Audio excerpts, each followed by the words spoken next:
Hi everyone, welcome to month 9. I have followed the cutting instructions that came with your kit, so I've cut all of my print fabrics as well as my background fabrics. The instructions for block 9 are on page 20 of your pattern. And we're gonna start off by making this shape right here. Okay, so it's kind of that parallelogram with corners on it that we've seen many times. I'm gonna start with my background fabric and then 2 of my print fabrics. For each of your squares, you're going to draw a diagonal line on the back of them, as it says in step 1. And we're going to line it up following the pattern that you see here. We're going to be sewing them together in this direction. So I'm going to put my square on my background fabric here, and I'm going to sew right on this line. Okay. Once I finish that, I'm going to trim and press towards the dark. And then I'm going to take my second square and again, line it up following that same orientation here. So I'll put it this way. I'm going to sew right on that line, trim off the excess, and press. Okay, so I'm going to end up with a shape that looks like this. So I'm going to go do that for all 4 of my different fabrics here, and I'll be back to talk about step 2. Okay, so I have step 1 completed, and in the book, these are called Unit B. So those are all set. Next is step 2, where we're going to make these flying geese blocks.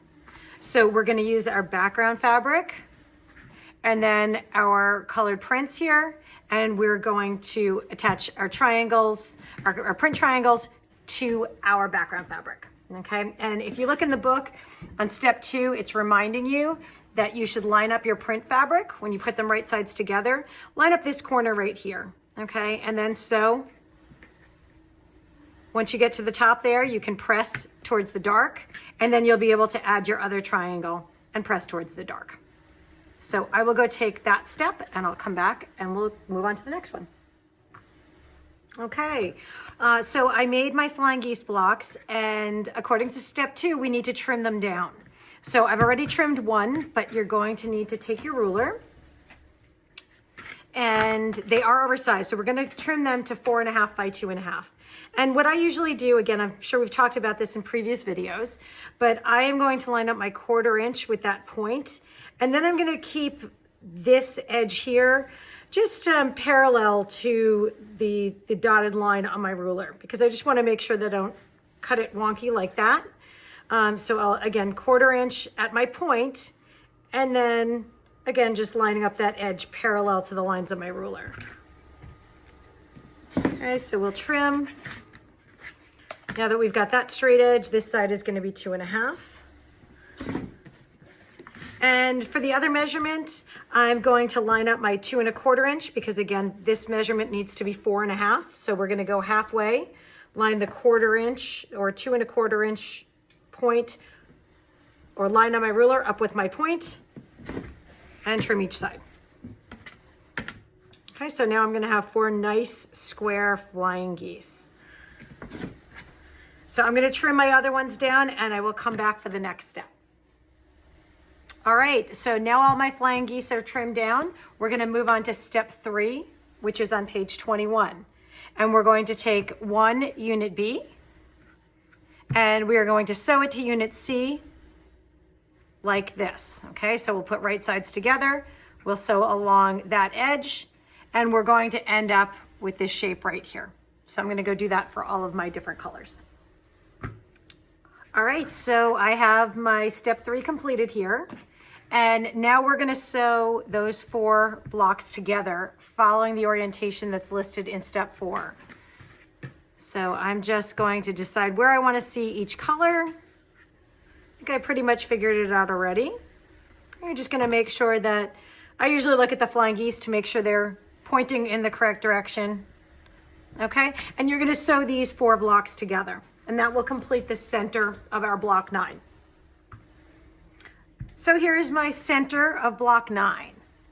Now we're going to take those other triangles of our prints, and we're going to lie all of this out so we can add all of the pieces that or all of the different blocks that we created in month 0.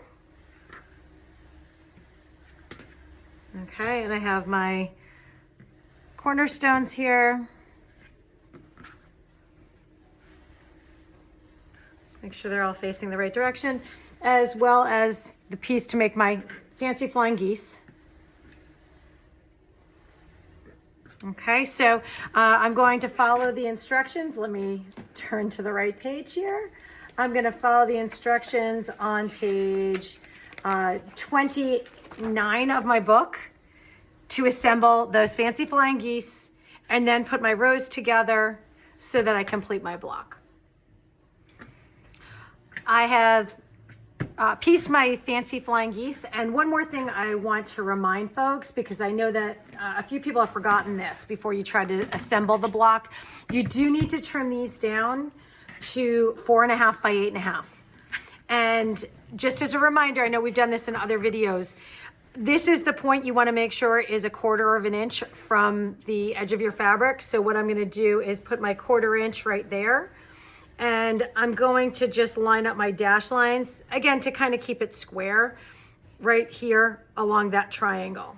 Okay, so when I have my, and it doesn't have to be right on that triangle. Again, you want to make sure your 1/4 inch is there. Yours might be a little bit, placed a little bit differently there based on your seam size. But I'll go ahead and trim this piece in the crack in the mat here. Okay.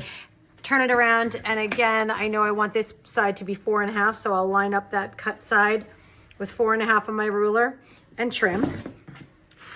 Remember, this point is a floating point, so it's not supposed to be 1/4 of an inch from the edge. It's a little bit more than 1/4 of an inch. So when you're trimming, trim this one to your 1/4 inch.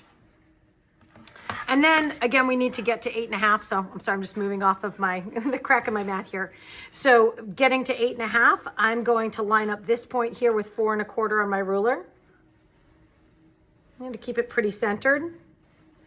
Doesn't have to be perfect, but it's certainly helpful if you get pretty close.